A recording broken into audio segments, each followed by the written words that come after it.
হাফসা আয়েশা সুলতানের গর্ভে আমার জন্ম। আমার আগমনে প্রাসাদে আনন্দের বন্যা বয়ে যায়। আমার 3 ভাই ওরহান, মুসা আর কর্কুত ভয়ঙ্কর মহামারীতে মারা যায়। প্রিয় সহোদরদের হারানোর বেদনা বুকে নিয়েই কেটেছে আমার শৈশব।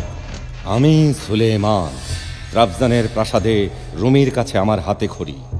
আমার ভালো লাগতো সুউচ্চ শৃঙ্গ আর তারকারাজি। সংখ্যাতত্ত্ব নিয়ে খেলা করতাম আমি। 10 বছর বয়সে শুরু হয় আমার আনুষ্ঠানিক শিক্ষা জীবন। ধৈর্য শিক্ষার জন্য বানানো অলঙ্কারগুলো আমার চোখে মুখে অন্যরকম এক দ্যুতি এনে দিত, যা পরিণত হয় যোগ্য অযোগ্যকে এক লহমায় চিনে নেবার ক্ষমতায়। আর আমি কখনোই আমার এই অর্জিত জ্ঞান বিস্তৃত হইনি।